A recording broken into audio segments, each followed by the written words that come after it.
Good evening sir. Good evening. तो आपके सामने एक एडवर्टीजमेंट आया हुआ है और इस पे हम लोग चर्चा करने के लिए यहाँ पर इस क्लास में आए हैं। आइए देखते हैं इस एडवर्टीजमेंट में क्या क्या है, किस चीज़ का एडवर्टीजमेंट है ये, और इस पे क्या चर्चा हो सकती है, क्या आपके डाउट्स हैं यहाँ पर, ये सब चीज़ों को हम लोग यहाँ पर देखते हैं।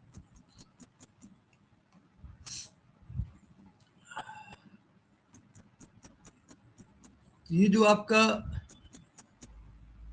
एडवर्टीजमेंट है ये प्रवक्ता के लिए आया है। प्रवक्ता लोक सेवा आयोग के लिए, यानी लोक सेवा आयोग से वैकेंसी आएगी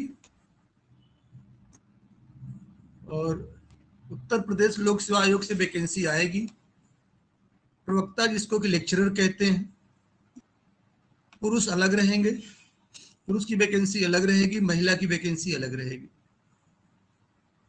राजकीय इंटर कॉलेज, जैसा कि आप जानते हैं कि यूपी में 2 प्रकार के कॉलेज जहां पर वेतन पाने वाले कर्मचारी या टीचर्स रहते हैं, एक एडेड कॉलेजेस होते हैं। एडेड कॉलेजेस में जो टीचर जाते हैं उनको पीजीटी बोलते हैं, पोस्ट ग्रेजुएट टीचर बोलते हैं, ध्यान देंगे, वहाँ पर पोस्ट ग्रेजुएट टीचर बोलते हैं और टीजीटी ट्रेन ग्रेजुएट टीचर बोलते हैं। लेकिन जब आप राजकीय इंटर कॉलेज में जाएंगे तो यहाँ वही टीचर जो 6 से 10 तक पढ़ाते हैं, जिनको वहाँ टीजीटी बोलते हैं, यहाँ पर असिस्टेंट टीचर बोलेंगे, और जो यहाँ पर 11-12 पढ़ाते हैं उनको यहाँ पर लेक्चरर या प्रवक्ता बोलेंगे। यहाँ पर पीजीटी नहीं बोलते, वहाँ टीजीटी पीजीटी है, यहाँ पर लेक्चरर और असिस्टेंट टीचर चलता है, ये ध्यान देंगे। यहाँ पर ये पीजीटी की वैकेंसी नहीं है, हालांकि चीजें मैच कर रही हैं, 11-12 वहाँ भी पढ़ाते हैं, यहाँ भी पढ़ाते हैं, लेकिन ये लेक्चरर की वैकेंसी है, प्रवक्ता की वैकेंसी है, पीजीटी नहीं बोलेंगे। हालांकि एलटी वाले इसके लिए डिमांड करते हैं कि हम लोगों को टीजीटी पीजीटी कहा जाए, प्रवक्ता इसका विरोध करते हैं, कहते हैं नहीं, हमें प्रवक्ता कहा जाए, हमारा पद सम्मानित है। क्योंकि जो टीजीटी वाले हैं 6 से 10 पढ़ाते हैं, उनका असिस्टेंट टीचर थोड़ा अजीब सा लगता है, सहायक अध्यापक थोड़ा सा अजीब लगता है, तो कहते हैं कि हमको ट्रेन ग्रेजुएट टीचर कहा जाए। और जो लेक्चरर्स हैं, जो प्रवक्ता हैं, उनका पद अच्छा लगता है कि प्रवक्ता हैं, लेक्चरर हैं, हमें पीजीटी ना कहा जाए। पोस्ट ग्रेजुएट टीचर क्या होता है, प्रवक्ता इतना बढ़िया शब्द है, तो प्रवक्ता वास्तव में अपने आप में बढ़िया शब्द है। और लोक सेवा आयोग से अगर आप सिलेक्शन पा रहे हैं तो अपने आप में ये बहुत बड़ी कामयाबी आपकी मानी जाएगी। और ये परीक्षा बहुत ही सिस्टमैटिक, बहुत ही मज़ेदार तरीके से होगी, और जो वास्तव में पढ़ाई किए होंगे, जिन्होंने समय दिया होगा एजुकेशन की फील्ड में, अपने सब्जेक्ट पर काम किया होगा, थोड़ा बहुत जीएस पे काम किया होगा, उनके लिए ये चीज़ें आसान होंगी। और जो काम नहीं किए होंगे और सिर्फ नौकरी का प्रयास कर रहे होंगे कि हमें नौकरी मिल जाए, हमें नौकरी मिल जाए, उनके लिए चीज़ें नहीं होती। जिनके पास बेस मजबूत होता है, जिनकी नींव मजबूत होती है, जिनका सब्जेक्ट, जिनका कंटेंट अच्छा होता है, पकड़ होती है उस पर, उनके लिए ऐसे विज्ञापन आते हैं, ऐसे एडवर्टीजमेंट उनके लिए आते हैं और वो लेक्चरर बनते हैं। ये विज्ञापन संख्या है आपकी A6E1 2025 12/8/2025, यानी आज की डेट से आप आवेदन कर सकते हैं। सर स्क्रीन नहीं दिख रहा है। क्या बेटा? स्क्रीन नहीं दिख रहा है सर। दिख रहा है? नहीं दिख रहा है? नहीं सर,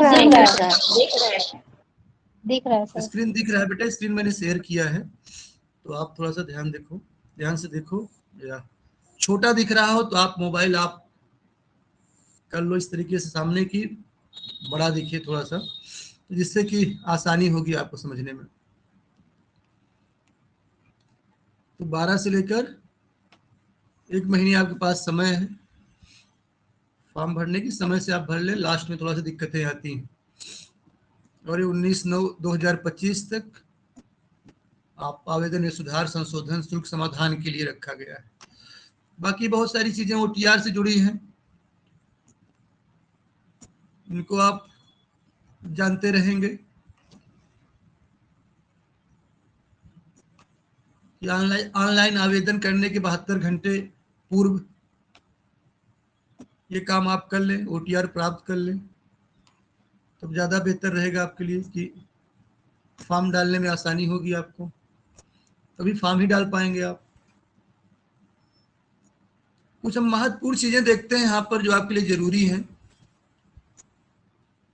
क्योंकि जो JIC LT असिस्टेंट टीचर की जो वैकेंसी आई थी, विज्ञापन आया, उसकी भी हम लोगों ने चर्चा की है। तो लगभग चीज़ें जनरल चीज़ें वही हैं, सब्जेक्ट से जुड़ी हुई चीज़ें थोड़ा डिफरेंट हैं।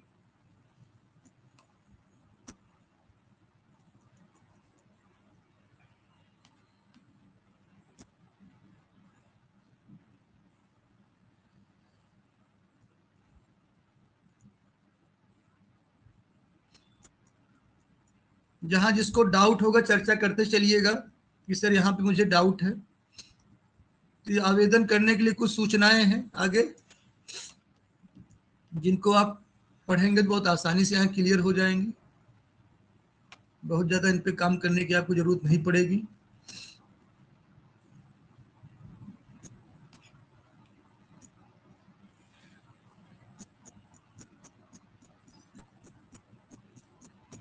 OTR से जुड़ी हुई सूचनाएं या फॉर्म भरने से जुड़ी हुई सूचनाएं आपको यहाँ पर मिली हैं। देन आफ्टर आप पेज की दूसरे तरफ चलेंगे तो आवेदन शुल्क से जुड़ी हुई कुछ चीज़ें आपको दी गई हैं, ये भी आसान है, इस पर बहुत चर्चा करने की जरूरत नहीं है। ये पॉइंट दिया गया है यहाँ पर कि लोक सेवा आयोग प्रवक्ता, ध्यान देंगे पुरुष अलग और महिला अलग फॉर्म डालते हैं इसमें। कुछ लोग डाउट क्रिएट करते हैं यहाँ पर कि महिलाएं पुरुष में फॉर्म डाल सकती हैं, पुरुष महिला में नहीं डाल सकते हैं। गलत बात है। महिला महिला शाखा में फॉर्म डालेंगी, पुरुष पुरुष शाखा में फॉर्म डालेंगे, ये स्पष्ट है, क्लियर है, इस पे कोई डाउट नहीं है। आपके TGT PGT जो आपके बोर्ड से आता है, यहाँ पर शिक्षा सेवा चयन आयोग या माध्यमिक शिक्षा सेवा चयन बोर्ड जो पहले था, वहां पर महिलाएं पुरुष वाले में फॉर्म डाल सकती थी, वहां पर डाल सकती थी। यहाँ पर ऐसा नहीं, यहाँ पर महिला महिला शाखा में फॉर्म डालेंगी और पुरुष पुरुष शाखा में फॉर्म डालेंगे। पुरुष तो वैसे महिलाओं में नहीं जा पाएंगे, महिलाएं TGT PGT में जा पाती हैं, पुरुष में यहाँ नहीं, स्पष्ट रहे। ये लिखित परीक्षा जो 2025 में प्रवेश के लिए उपयुक्त अभ्यर्थियों का चयन करने हेतु, यानी कुछ स्क्रीनिंग टाइप की परीक्षा, स्क्रीनिंग परीक्षा होगी। जिलों के विभिन्न परीक्षा केंद्रों पर एक प्रारंभिक परीक्षा का आयोजन करेंगे। प्री परीक्षा के लिए भी आप फॉर्म डाल रहे, प्री क्वालिफाई कर जाएंगे तो प्री का नंबर आगे जुड़ना नहीं रहेगा। लिखित परीक्षा में जो आपको मार्क्स मिलेंगे उसी के आधार पर आपका चयन होगा। परीक्षा की डेट वगैरह आपको बाद में बताई जाएगी। रिक्तियों की संख्या आपको बताई गई है यहाँ पर 1471 1471 पुरुष शाखा में, सॉरी टोटल है, पुरुष शाखा में 777 और महिला शाखा में 694। और भी कुछ लोगों के लिए जो है उनके लिए भी प्रवक्ता हैं, स्पर्श दृष्टिबाधित हैं, इन लोगों के लिए कुछ रिक्तियां ये घट बढ़ सकती है आवश्यकता के अनुसार। ये आपका जो लेक्चरर का पद होता है, पोस्ट जो होती है, ये समूह ग की होती है, यानी क्लास 3rd होती है और अराजपत्रित होती है, यानी गस्टेड आप नहीं होते हैं, लेकिन एक प्रमोशन पाते ही आप गस्टेड हो जाते हैं। जब आपका एक प्रमोशन हो जाएगा तो आप गस्टेड ऑफिसर कहे जाएंगे।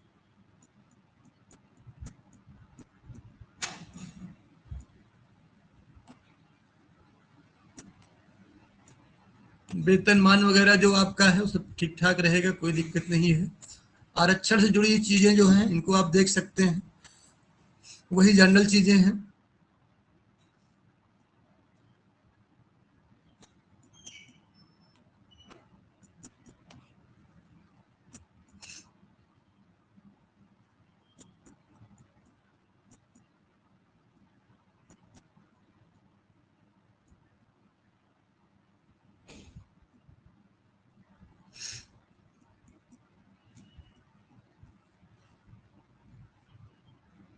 कुछ चीजें 6वें पॉइंट पे आप देख सकते हैं, कुछ चीजें आपको बताई गई हैं।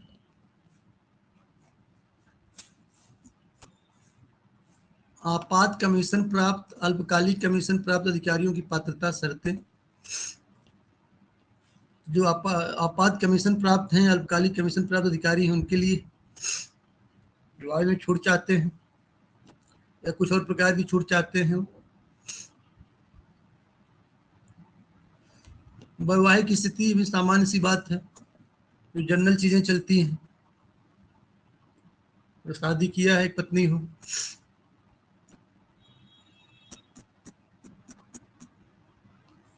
क्वालिफिकेशन की बात जो आएगी यहाँ पर, शैक्षिक अर्हताएं, इसमें आपको देखना है। ये महत्वपूर्ण चीज थोड़ा सा है, आपकी पीजीटी से डिफर कर जाती है, क्योंकि आपके पीजीटी में और प्रवक्ता यहाँ राजकीय में, जीआईसी में थोड़ा डिफरेंस आ जा रहा है। यहाँ पर ये कुछ सब्जेक्ट आपके हैं, समाजशास्त्र, भूगोल, अर्थशास्त्र, स्पेशली इंग्लिश।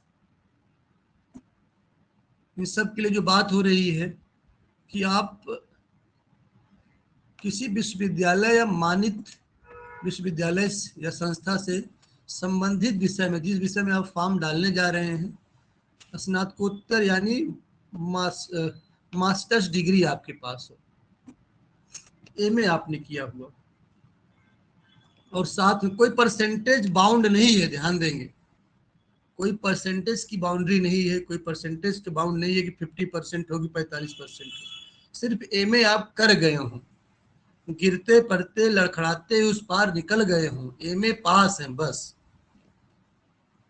एनसीटीई द्वारा मान्यता प्राप्त किसी कोर्स में शिक्षा स्नातक, बीएड की उपाधि, यानी एमए प्लस बीएड, आप इतना ध्यान रखना है। मैंने इसलिए क्यों कहा कि आप, जरूरी नहीं कि आप एमए में बहुत अच्छे मार्क्स पाए। कारण ये है कि कभी कभी आदमी हताश हो जाता है। तो जो मैं कहता हूँ, मीडियाकर जो होते हैं, जो कछुए की चाल से चल रहे होते हैं, उनका परसेंटेज न बहुत अच्छा होता है, न बहुत खराब होता है, बैलेंसिंग होता है, वो सब ऐसी परीक्षाओं में ज्यादा सफल होते हैं। पहले यही परीक्षा 2009 के पहले मेरिट पे होती थी, और हर student BA, high school, inter, BA, MA, तब बीएड नहीं मांगता था, चार हाई स्कूल, इंटर, बीए और एमएड, सॉरी बीए और एमए, ये चार आपके जो क्वालिफिकेशंस होते थे। यहाँ पर, यहाँ के हिसाब से मेरिट बनती थी 75%, 80% ऐसे मेरिट आती थी। 70% को नीचे संभावना नहीं बनती थी पहले भी, जब परसेंटेज अच्छा नहीं बनता था। लेकिन जब से एग्जाम होने लगा, तब से स्थिति नहीं। 2009 में पहली बार एग्जाम हुआ, पूरी सूची में शायद ही कोई 4 फर्स्ट क्लास रहा हो, शायद ही कोई 4 फर्स्ट क्लास रहा हो। पहली बार जब 2009 में सूची बनी, 34 वैकेंसी आई थी, तो शायद ही कोई 4 फर्स्ट क्लास रहा हो। तो आप समझिए, मीडियाकर जो कछुए की रेस से काम करता है, उस स्पीड से, उस पेस को पकड़ता है, बहुत दूर तक की दूरी तय करता है। वैसे भी कछुआ लंबा जीता है अन्य जीवों की अपेक्षा। एक फिलॉसफी है, slow and steady wins the race. धीमी गति से लेकिन नियमित चलने वाला ही रेस जीतता है। एक प्रकार से आप बीएड और एमए और बीएड हो,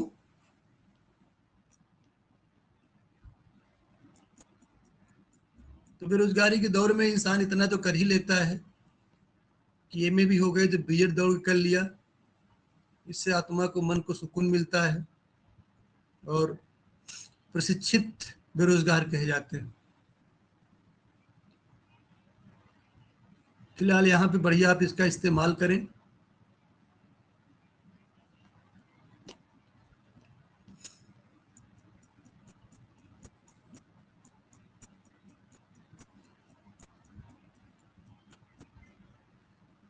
यहाँ पर चीजें वही चल रही हैं। कुछ महत्वपूर्ण चीजें आपको नीचे मिलेंगी।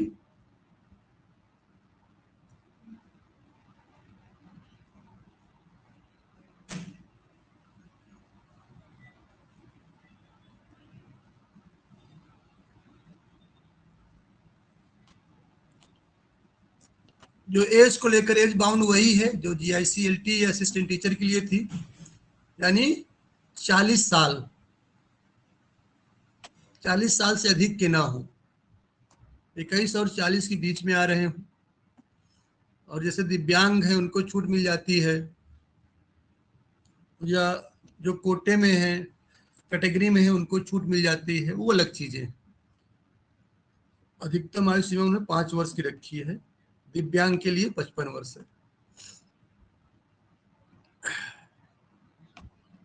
मुख्य लिखित परीक्षा के संबंध में कुछ सूचनाएं दी जा रही हैं आपको।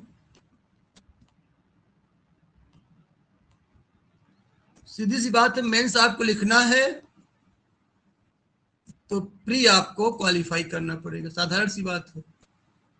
यही साधारण सी बात यहाँ लिखी गई है। प्रारंभिक परीक्षा में सफल होने वाले अभ्यर्थी ही मुख्य लिखित परीक्षा में, जिसको आप मेंस कहेंगे, सम्मिलित किए जाएंगे, और उसके लिए आपको फिर से आवेदन करना होगा। 15 गुना लोग बुलाए जाएंगे मेंस में, जो सीटें हैं, जो ओवरऑल सीट है उसके हिसाब से मेंस के लिए 15 गुना लोग बुलाए जाएंगे, यहाँ फिर से आवेदन करना पड़ेगा। ठीक है, वो अलग बात की बात रहेगी। आगे बढ़ते हैं हम लोग। हालांकि बात की बात नहीं, आप नजर मेंस पे ही रखेंगे, जिनको सिलेक्शन लेना है अभी से मेंस पे नजर रखें, और प्री के लिए पढ़ते समय जो मेंस में चीजें पूछी जा सकती हैं उस पर आप विशेष ध्यान रखेंगे।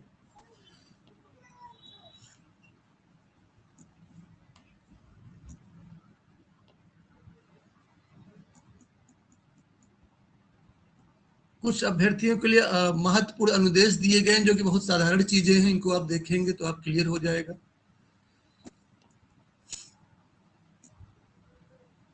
जैसे फॉर्म आप डालते हैं तो हाई स्कूल के आधार पर ही आगे बढ़ा करिए आप लोग।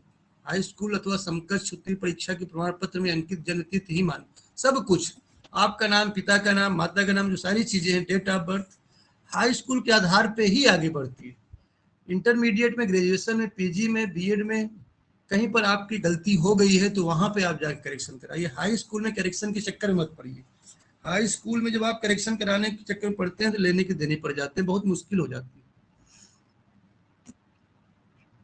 इसीलिए हाई स्कूल के आधार पर सब कुछ मान्य होता है।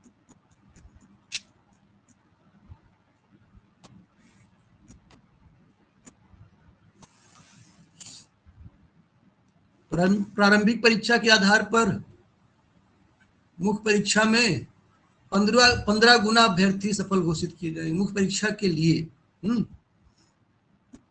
प्रारंभिक परीक्षा के आधार पर मुख्य परीक्षा में, यानी मुख्य परीक्षा के लिए, मुख्य परीक्षा में प्रवेश हेतु मेंस लिखने के लिए 15 गुना अभ्यर्थी बुलाए जाएंगे, जिसमें आप लोग रहेंगे। इतना कॉन्फिडेंस रखिए कि आप लोग रहेंगे। फाइनली जब सिलेक्शन हो जाएगा तो एक साधारण सा स्वास्थ्य परीक्षण आपको कराना पड़ेगा, बहुत सामान्य सा रहेगा, आसानी से हो जाएगा। सोचिए, परीक्षण हो रहा है, आपकी आंख चेक हो रही है, सारी चीजें आपकी चेक हो रही है, आपका मेडिकल सर्टिफिकेट बन रहा है, ये फील करिए आप मेंस लिखने के बाद। ये सब मेंस आपने बहुत बढ़िया से लिखा तभी ऐसा हो रहा है, और मेंस के पहले आपने प्री बढ़िया किया था, काले बॉल पॉइंट पेन का इस्तेमाल करके बढ़िया से आपने इतिहास रच दिया है। इस फीलिंग के साथ काम करिए।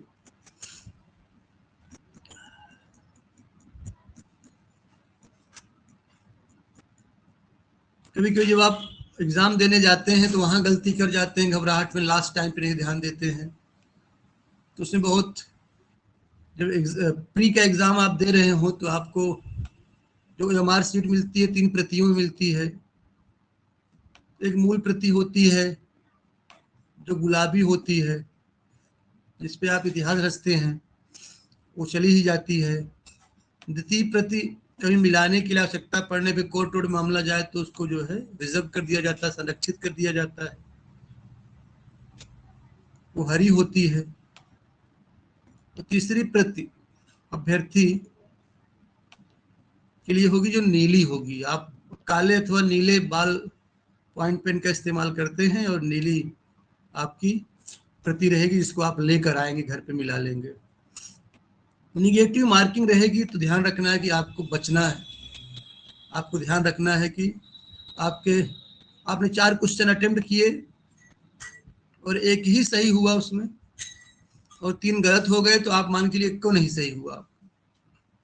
तो बहुत आप होशियारी से, जहां पर आपको एकदम स्पष्ट पता हो या 50-50 का डाउट हो, 2 में डाउट हो मात्र, तो वहीं पर आप आगे बढ़िए, अदरवाइज उस क्वेश्चन को छोड़ दीजिए, कोई दिक्कत नहीं, तब भी आप मेंस लिखेंगे, आसानी से लिखेंगे। फिर 50% जहाँ डाउट रहे, इस पर आगे चर्चाएं होंगी। अभी फिलहाल आगे आप देखें कि मिनिमम एफिशिएंसी स्टैंडर्ड, आप परीक्षा के लायक हैं कि नहीं, तो 40% तो आपको लाना ही पड़ेगा। जनरल, ओबीसी स्पेशली, और एससी और एसटी कैटेगरी में 35% ये लाना ही पड़ेगा आपको। तो 40% आपको लाना है। 40% से कम अगर आप पा रहे हैं तो वैसे भी आपकी कॉपी अब नहीं चेक हो रही, यानी चेक भी हुई है तो किसी मतलब की नहीं है, आगे के लिए आप नहीं माने जाएंगे, एलिजिबल नहीं माने जाएंगे। यानी मेरिट ये तब होता है जब मेरिट पेपर टफ हो जाए, मेरिट लो हो रही हो, उस दौरान ये स्थिति बनती है। बाकी तो इंग्लिश में ऐसी स्थिति आती नहीं है, और दूसरे सब्जेक्ट की बात अलग हो सकती है।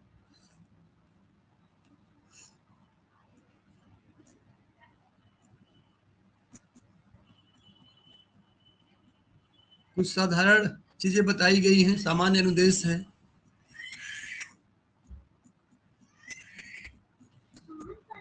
यहाँ भी कुछ ऐसी चीज नहीं है जिसपे बहुत चर्चा किया जाए।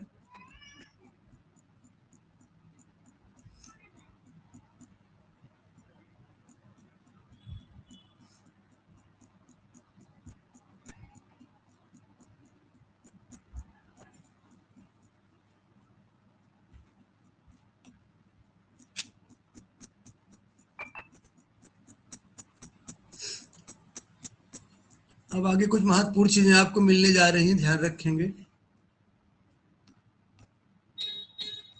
आपके पेपर का पैटर्न क्या रहेगा प्री और मेंस का, ये ध्यान दीजिए आप। मेल फीमेल दोनों के लिए अप्लाई होता है, वक्ता पुरुष महिला दोनों के लिए। प्रारंभिक परीक्षा हेतु परीक्षा योजना एवं पाठ्यक्रम दोनों यहाँ पे बता दिया जाएगा आपको। तो परीक्षा, जो प्रारंभिक परीक्षा आपकी, जो आपकी प्री परीक्षा है, इसमें सामान्य अध्ययन और आपका अपना सब्जेक्ट रहेगा, वैकल्पिक विषय। तो आपका सामान्य अध्ययन, वैकल्पिक विषय दोनों को मिलाकर एक पेपर बनेगा, जीएस प्लस आपका सब्जेक्ट। और इसमें जो क्वेश्चंस रखे जाएंगे वो एमसीक्यूज रहेंगे, वो विकल्पी प्रकार के क्वेश्चन होंगे। और ये क्वेश्चंस यहाँ पर 120 रहेंगे, ध्यान देंगे। जीआईसी एलटी असिस्टेंट टीचर में अलग था, वहां 150 था, यहाँ 120 है। पहले भी यहाँ ऐसे ही था, 120 यहाँ पर प्रश्नों की संख्या होगी और सब्जेक्ट से 80 क्वेश्चन रखे जाएंगे, जीएस के 40 क्वेश्चन होंगे। यानी यहाँ जीएस का रोल थोड़ा सा बढ़ जाता है जीआईसी एलटी की अपेक्षा। जीआईसी एलटी में अगर कोई जीएस नहीं पढ़ रहा है तब भी प्री क्वालिफाई करने की संभावना उसकी है, 99% है। यहाँ थोड़ा टफ है, यहाँ क्योंकि 80+40 का रेशियो जो है, इसको मेंटेन करना थोड़ा टफ होगा। तो जीएस पे अगर आप यहाँ काम नहीं करेंगे तो समस्या आएगी। जो कुल 300 अंकों का होगा और समय 2 घंटों का रहेगा। 2 घंटे में आपको 120 क्वेश्चन आपको करने रहेंगे, ये ध्यान देना है। अब आपको पाठ्यक्रम बताया गया है आगे, और जो सिलेबस है हर विषय के अलग अलग हैं, आप अपने विषय का देख सकते हैं। लगभग पहले भी यही सब्जेक्ट था, सिलेबस पहले भी हर सब्जेक्ट लगभग यही था।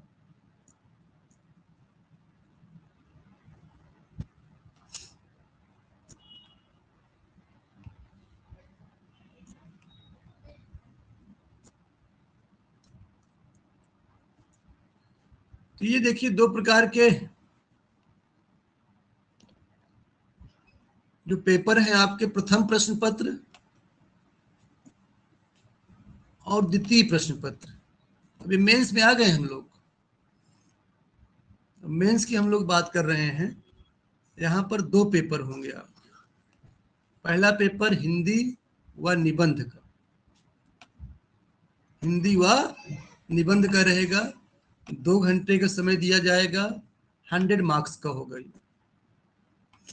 दूसरा पेपर जो आपका अपना सब्जेक्ट होगा 3 घंटे का होगा, 300 मार्क्स होंगे आपके। इस प्रकार से आप देखें कि 2 पेपर आपको मेंस में करने रहेंगे। थोड़ा सा यहाँ पे प्रोसेस हल्का सा टफ हो रहा है। और जो प्रथम प्रश्न पत्र है सबके लिए, उसमें समान हिंदी क्या होगी ये बता दिया गया, जिसमें 50 अंक दिए जाएंगे। और एक निबंध लिखना होगा 1000 शब्द में, जिसके लिए कुछ पॉइंट्स, कुछ टॉपिक्स आपको दिए गए हैं जिस पे काम करना रहेगा। तो थोड़ा बहुत अभी ना देखें, लेकिन जब मेंस रहे तो उस समय आप थोड़ा हिंदी पे काम कर लें।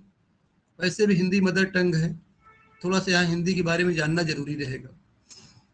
यहाँ भी पैसेज हैं, यहाँ भी विलोम है, पर्यायवाची है, तत्सम है, तद्भव है, बहुत सारी चीजें यहाँ पर जो आपको काम करना है तो करेंगे तो अच्छी बात होगी। और कुछ एसेज हैं जिन पे आप बना सकते हैं, एसेज साहित्य पे, संस्कृत पे, राष्ट्रीय विकास योजनाएं, क्रियान्वयन, इनका इम्प्लीमेंटेशन कैसे करते हैं, राष्ट्रीय अंतर्राष्ट्रीय सामयिक सामाजिक समस्याएं निदान, विज्ञान एवं पर्यावरण, प्राकृतिक आपदाएं एवं उनके निवारण, कृषि उद्योग एवं व्यापार। तो एक टीचर को तो सब जानकारी होनी चाहिए। बच्चों से जो क्लास में मिलता है और एक हारमोनी बनती है तो सब सारी चीजें निकलती भी हैं।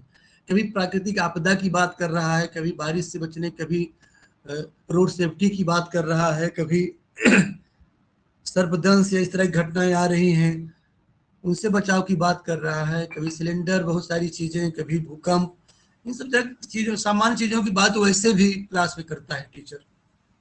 तो थोड़ा सा जानकारी रहती है तो बेहतर रहता है। तो मेरे हिसाब से सारी चीजें सही रखी गई हैं।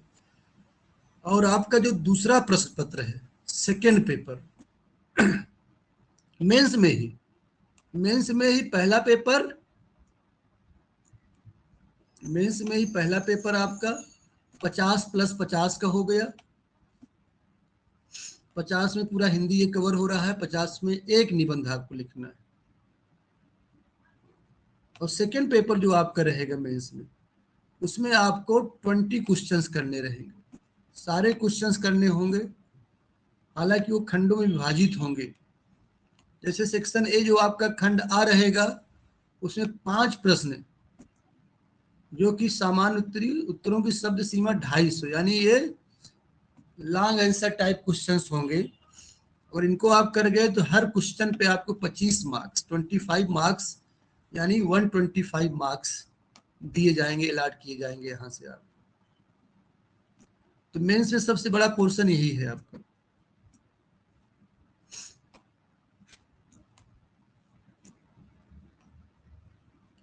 और सेक्शन जो अब खंड बा आपका सेक्शन बी जो रहेगा, उसमें भी 5 प्रश्न रहेंगे, 5 क्वेश्चन यहाँ भी रहेंगे। ये लघुत्तरी क्वेश्चन होंगे, यानी शॉर्ट आंसर टाइप क्वेश्चन कर सकते हैं। और 150 शब्दों में आपको आंसर देना होगा। 15 मार्क्स का एक क्वेश्चन रहेगा, यानी 75, 125 वहां, 75 यहाँ, 200 हो गया आपका। और सेक्शन जो आपका खंड सा, खंड सा सेक्शन सी के अंतर्गत 10 प्रश्न यहाँ भी रहेंगे। अति लघुत्तरी यानी वेरी शॉर्ट टाइप, उत्तरों की शब्द सीमा 50 होगी एवं प्रत्येक प्रश्न 10 अंक का होगा, यानी 100 मार्क्स इस सेक्शन से आपको मिलेंगे। टोटल यहाँ भी आपको देखा जाए तो 300 मार्क्स का सेकेंड पेपर आपका बन जा रहा है। क्लियर? यहाँ कोई डाउट नहीं होगा आपको। अब आपको सिलेबस दिया गया है, आगे सिलेबस देखते हैं। जैसे हिंदी का सिलेबस है,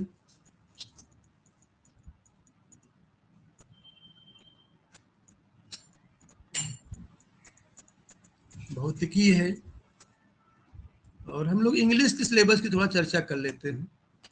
हालांकि सिलेबस लगभग वही है जो पिछली बार था, लेकिन मैं कह रहा हूँ लगभग वही है, यानी कुछ चीजें बदली हैं।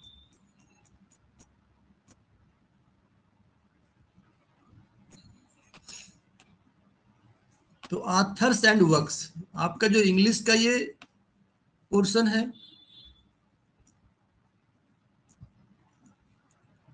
इसको हम लोग डिस्कस कर लेते हैं।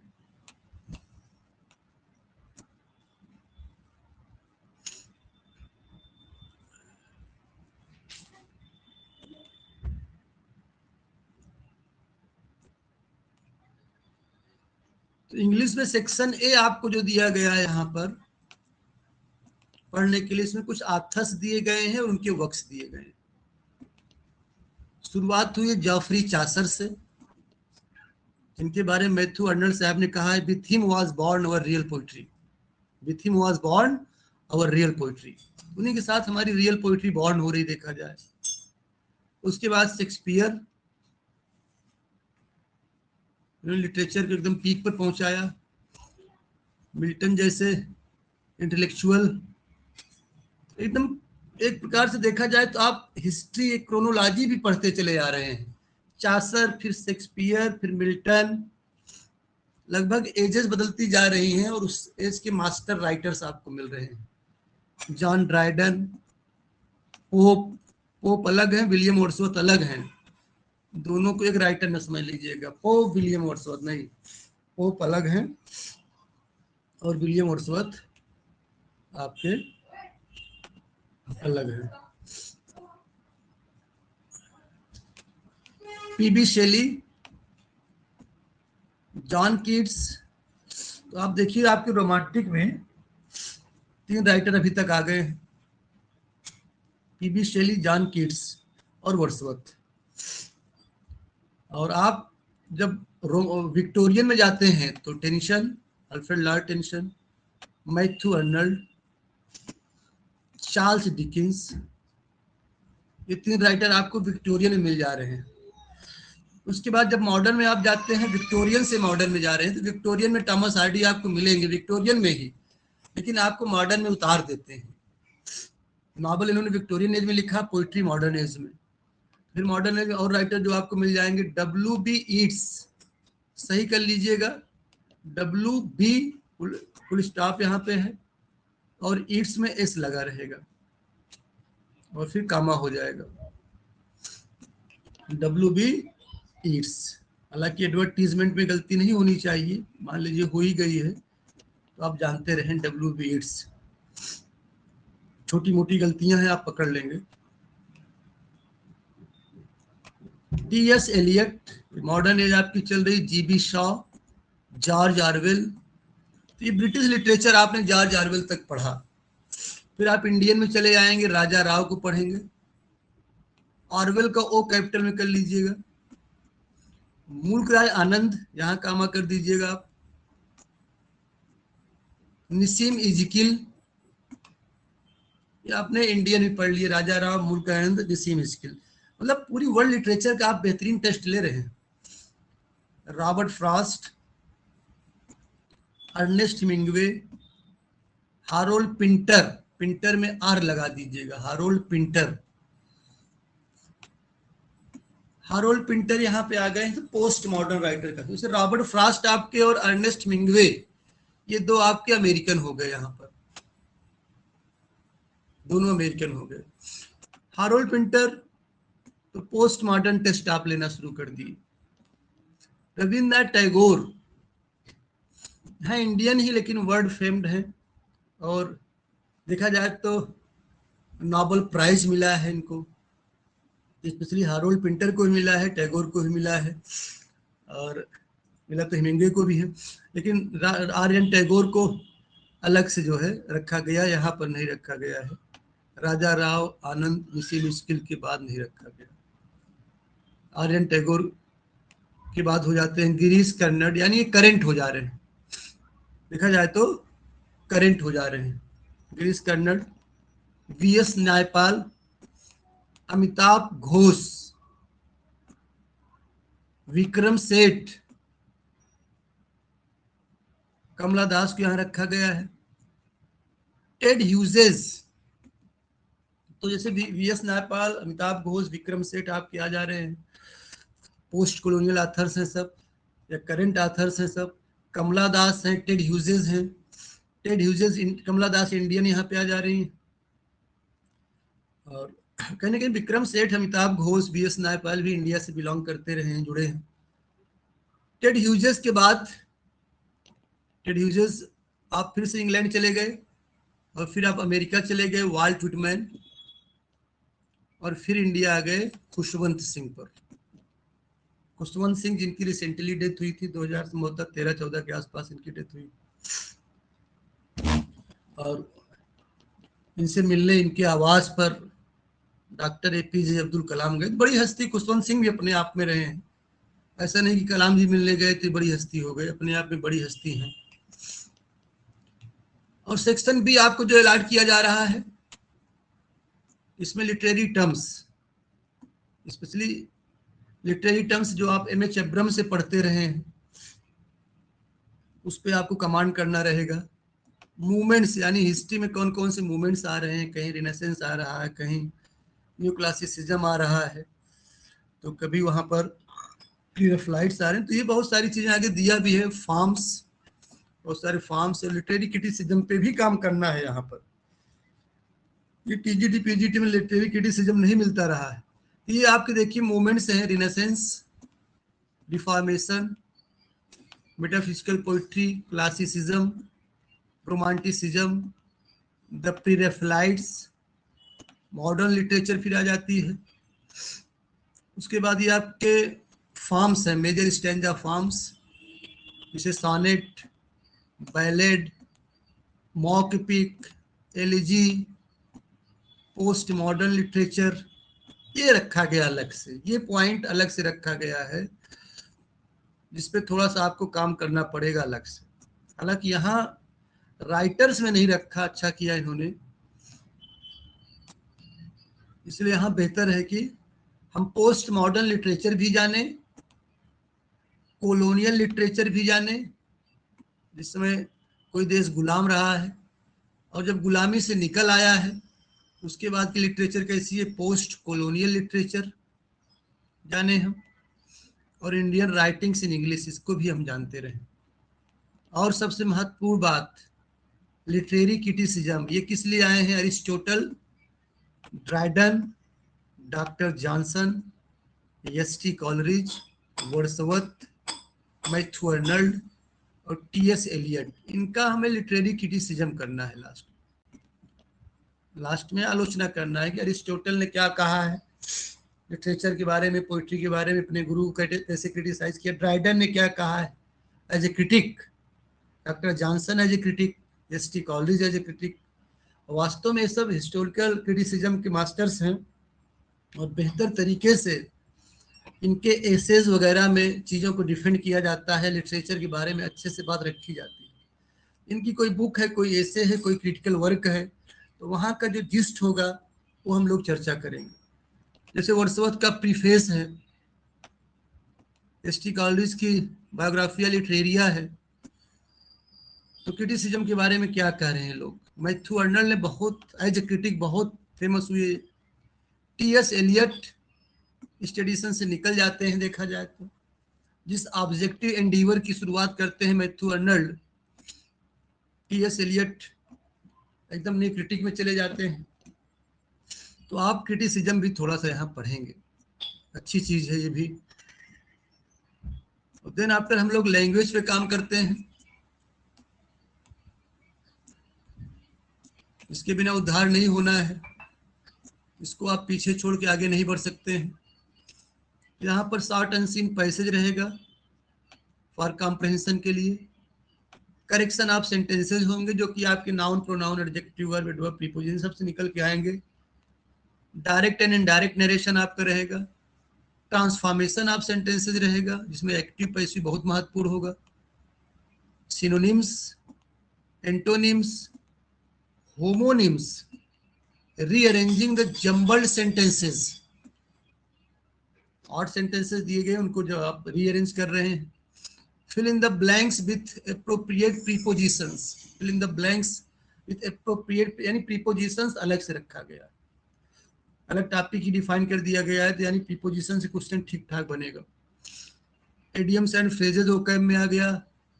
सिनोनिम्स आया, antonyms, homonyms, idioms and phrases आ गया, वन वर्ड सब्स्टिट्यूशन पे काम करना है, यानी वोकैब सेक्शन काफी दमदार रहेगा। Figures of speech, figure of speeches बहुत महत्वपूर्ण रहेंगी, और आप प्रीफिक्सेस और सफिक्सेस के बारे में भी जानें। स्पेशली इंटोनिम में बहुत सारे प्रीफिक्स और सफिक्स आपको मिलते हैं। जैसे प्रीफिक्स में कोई चीज पहले फिक्स की जाती है और मीनिंग बदल जाती है, और सफिक्स में कोई चीज बाद में ऐड की जाती है और मीनिंग चेंज हो जाती है। इन सब पे चर्चा की जाएगी। ये इंग्लिश का सिलेबस देखा आपने यहाँ पर।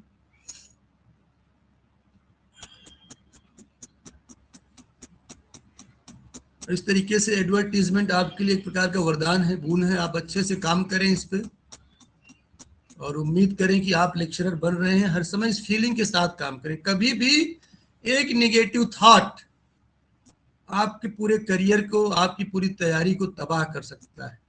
किसी चीज के बनने में सदियां लग जाती हैं, बिगड़ने में एक पल ही काफी होता है। एक परिवार को बनने में, संजोने में पता नहीं कितनी ऊर्जा लगानी पड़ती है, कितना स्ट्रेटजी, कितना टाइम लगाना पड़ता है, और बिगाड़ने में एक गुस्सा, अचानक गुस्सा आया, कुछ तोड़ फोड़ हुई, अचानक सब खत्म हो गया। वैसे ही हमारा करियर होता है, इसमें नेगेटिव थॉट्स कभी नहीं आने चाहिए।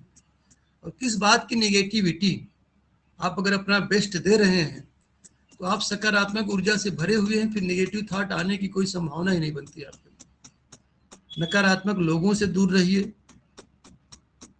या तो उनको चेंज करिए अपने अच्छे विचारों से, या तो उनसे दूरी बना लीजिए। आपके पास बहुत समय नहीं है कि आप अभी सुधार आंदोलन चलाएं तैयारी के दौरान। तैयारी के बाद सुधार आंदोलन चलेगा। अभी आप काम करेंगे सकारात्मक वे में, सकारात्मक लोगों के साथ। इंग्लिश पढ़ रहे हैं आप लोग, इंग्लिश लिटरेचर और इंग्लिश लैंग्वेज, बड़ी एक मजेदार चीज यहाँ होती है। जब आप एडवर्ब कभी पढ़ेंगे, एडवर्ब, तो वहां हम चर्चा करेंगे भी आपसे। वहां एक रूल निकल के आता है, two negatives destroy each other. जब एडवर्ब आप पढ़ते हैं तो वहां एक रूल निकल के आता है, two negatives destroy each other. दो नकारात्मक चीजें पूरे सेंटेंस को बर्बाद कर देती हैं। लिटरेचर में, लैंग्वेज में, लैंग्वेज की बात हो रही है। और दो पॉजिटिव, जो सकारात्मक जो होते हैं, लिटरेचर की अगर बात किया जाए तो एक और एक 11 का काम करते हैं। ये ध्यान रखिएगा, अगर हम लोग लिटरेचर की स्टडी कर रहे हैं तो ये बड़ी महत्वपूर्ण चीज हो जाती है। यहाँ पर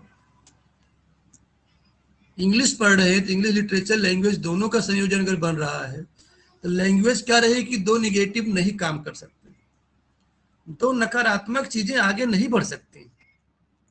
एक दूसरे को तबाह करने में लगी हुई हैं, एक दूसरे को बर्बाद करने में लगी हुई हैं, तो आगे नहीं बढ़ सकती नकारात्मक चीजें।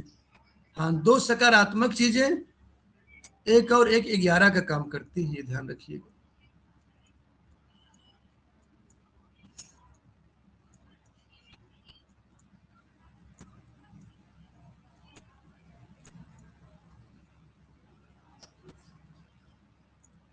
ये आपकी सीट लास्ट में दी गई है, सबसे पहले इंग्लिश रखा गया है।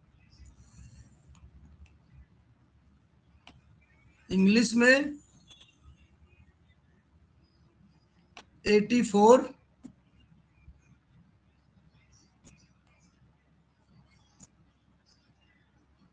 महिला शाखा है। महिला शाखा पहले देख लेते हैं। Ladies first. तो यहाँ पर महिला शाखा में अंग्रेजी में 84 है, ओपन है 53, SC 10, ST 3, अति पिछड़ा वर्ग 10, EWS 8, सब एकदम डिफाइंड हो गया है। और स्वयं सैनिकों के लिए है शायद, स्वयं से,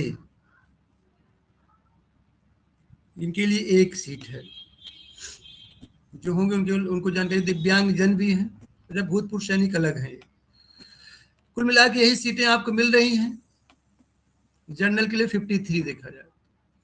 बाकी जो कैटेगरी जिसकी है, कोई किसी का EWS है, किसी का OBC है, किसी का SC ST है, तो अलग चीज हो जाती है। फिर वहां पर आप फिलहाल संख्या आप जानते रहें।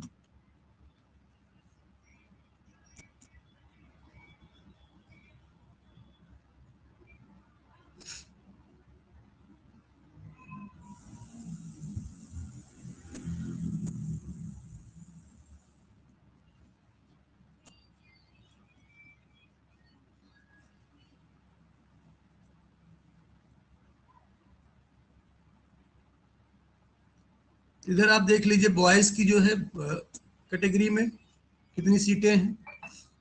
वहां गर्ल्स की बात थी तो सीटें अलग अलग है, तो सीटें काफी हैं देखा जाए तो। MA+ B.Ed मांगा है, सीट इतनी आती नहीं है जनरली। 100 यहाँ पे है, 34 अनरिजर्व्ड है, 18 SC के लिए, 2 ST के लिए, 36 OBC के लिए, 10 आपका EWS के लिए है। इस तरीके से देखा जाए तो सीट बहुत अच्छी आई है। इतनी सीट की उम्मीद नहीं की जा सकती। इंग्लिश में तो बहुत बढ़िया सीट मानी जाएगी। इस तरीके से आपका एडवर्टीजमेंट है, आपने समझ लिया है। फॉर्म समय से डाल के तैयारी पे लग जाएं आप, अच्छे लोगों के साथ अच्छे माहौल में रहें और निसंदेह आपका सिलेक्शन होगा। इस उम्मीद के साथ ही काम करें।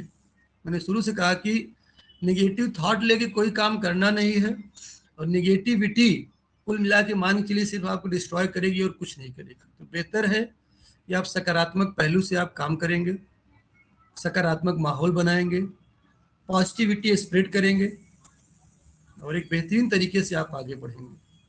आपके सामने ठीक ठाक अच्छी खासी वैकेंसीज अभी आई हैं, और आप ध्यान दीजिए एक दिन ऐसा आएगा कि आपका जब सिलेक्शन होना शुरू होगा, अभी मान लीजिए सिलेक्शन नहीं हुआ है, आप एग्जाम दे रहे हैं, जब सिलेक्शन होना आपका शुरू होगा तो आपको लगेगा कि मेरे इतने सारे सिलेक्शन हो रहे हैं, लेक्चरर भी मैं बन रहा हूँ, मैं DICLT में भी सिलेक्शन पा रहा हूँ, TGT PGT में भी सिलेक्शन पा रहा हूँ, अदर स्टेट में भी सिलेक्टेड हो रहा हूँ।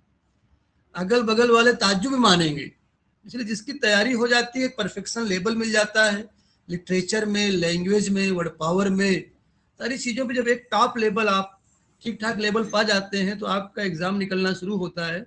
कोई एग्जाम आपको रुकता नहीं है फिर, और आपको पता है कि आपने उसके पीछे कितनी मेहनत किया हुआ। हालांकि अगल बगल देखने वाले कहेंगे बहुत इसकी लाइफ चमक गई है, किस्मत चमक गई। किस्मत आपने चमकाया है, और किस्मत चमकाने वाले आप हैं। आपने मेहनत किया है, सकारात्मक ऊर्जा के साथ आपने काम किया। जैसे चाइना में बम्बू ट्री होता है, तो बम्बू ट्री लगाने के बाद 1-2 साल तो उसमें कुछ नहीं होता है, 3 साल कुछ नहीं होता है, अंकुर फूटते हैं, और 6-7 सप्ताह में अच्छा खासा वो 40-45-50 फीट से ज्यादा ऊपर निकल जाता है। और देखने वाले कहते हैं कि पर डे 1-2 फीट ये बढ़ रहा है। उसके पीछे 3-4 साल की मेहनत होती है। तो आपकी मेहनत, आपका जो परिश्रम रहा है, अब उसका समय आ गया है कि थोड़ा सा अपने आप को बेहतर पॉलिश कर लें, बेहतर काम कर लें, एकदम साइलेंटली, जहाँ जिस परिस्थिति में हैं एकदम शांत होकर, साइलेंट होकर ईमानदारी से काम कर लीजिए। उसके बाद आप देखिए अगले 5-6 महीनों के बाद आपके पास बेहतरीन रिजल्ट आना शुरू हो जाएंगे। 2025 की शुरुआत बहुत अच्छी नहीं रही, बहुत चीज़ें नेगेटिव रही, कोई एग्जाम्स वगैरह आपको विशेष नहीं मिले, लेकिन 2025 के लास्ट में आपको बहुत सारे तोहफे मिल रहे हैं। अगर यहाँ ईमानदारी से काम कर लेंगे तो ये बनने का समय है, आपकी कंस्ट्रक्शन का समय है, आपके इवॉल्व होने का समय है, और 2026 आपका अपना होगा, एकदम प्योर कंप्लीटली अपना होगा। इसी उम्मीद के साथ कि 2025 को भी आप भुनाएंगे, इन वैकेंसीज को भुनाएंगे, 2026 में आप सिलेक्टेड रहेंगे, ये सारी उम्मीद के साथ, शुभकामनाओं के साथ मैं इस क्लास से विदा लेता हूँ। Good night to all of you.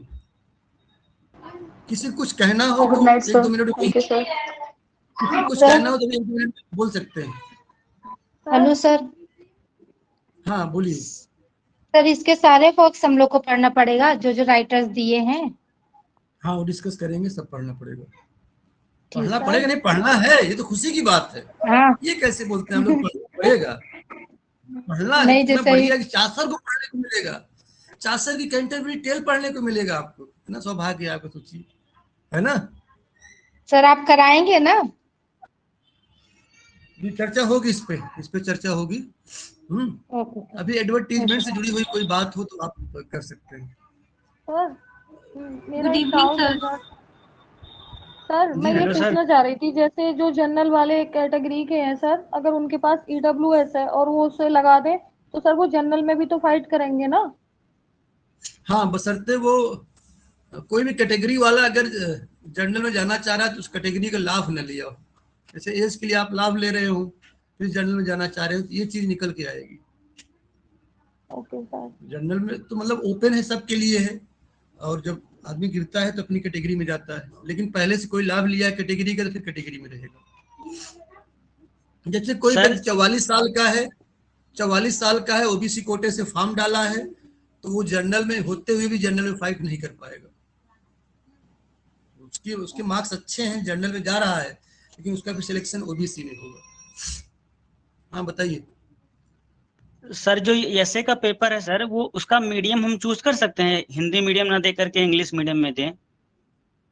नहीं, वो जो हिंदी रहेगा ना बेटा, सर जो हिंदी आपका सब्जेक्ट रहेगा वो तो हिंदी सबके लिए कंपलसरी रहेगा, हिंदी हिंदी में करना रहेगा, हिंदी इंग्लिश में नहीं।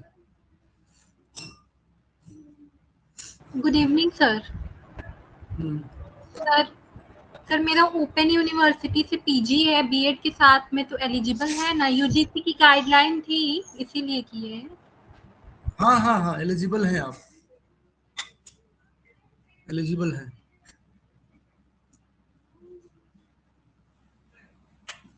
चलिए ठीक है, आप लोग फॉर्म डाल दीजिए, कोई चर्चा होगी, कोई बात होगी, आप मैसेज डालिएगा, हम रिस्पॉन्ड करेंगे, ठीक है।